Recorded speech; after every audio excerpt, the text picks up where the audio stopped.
Well, we all remember being young and wanting to be accepted in our friendships and when we started dating.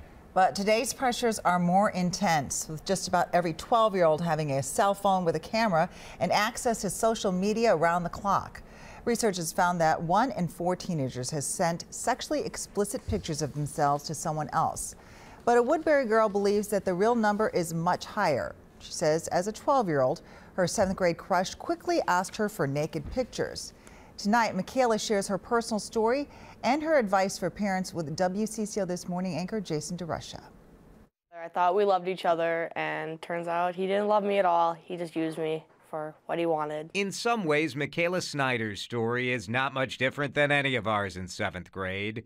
In love and eager to please. I didn't want to lose him, and I just wanted to make him happy because I thought that's what I was supposed to do. But one thing is different about Michaela's story, the cell phone. In 2012, nearly 70% of 7th graders have one of their own. He wanted pictures from me. He wanted to see my body. How long were you guys together before he started asking for pictures? Like a month and a half, maybe, at the most. And he just texted me one day and said, hey, you should do this. And I said, no.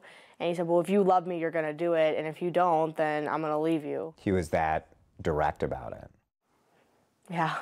They can handle it. Grant and Melanie Snyder thought their daughter would be ready for this moment. We thought we had had enough conversation with our kids that they knew better than that. But it wasn't enough.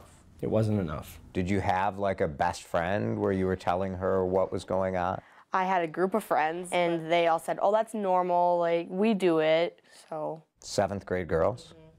And they all thought it was normal. Wow.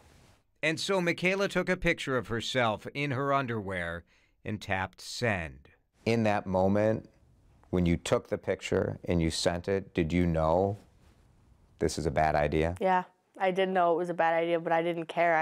I thought, if he's going to love me and he's going to stay with me, then that's fine. I don't care. Like many parents, the Snyders spot checked their teenagers' phones. Melanie found those texts. Shock, disbelief, at the time, anger. You knew better, didn't you? Because my dad's a cop. Minneapolis Police Sergeant Grant Snyder investigates juvenile sex crimes. You know, if that can happen to a cop's kid, that could happen to anybody. Michaela's parents went to the boy's parents, but she was the one paying the price. And I was tripped in the hallways, and people were talking about me online. People really told you that you should kill yourself because the truth came out? Mm-hmm.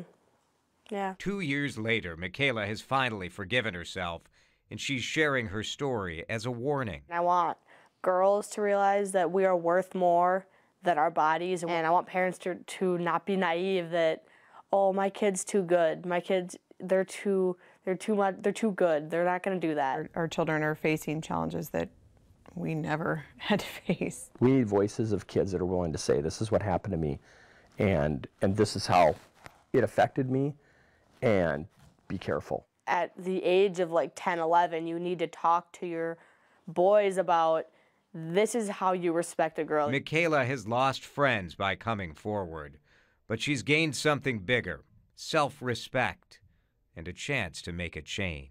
I think my stupid choices can help a lot of other people. Michaela is now a freshman in high school, and Jason tells us that some of the friends who turned on her have come around now. Her cheerleading team and church group have both been sources of strength.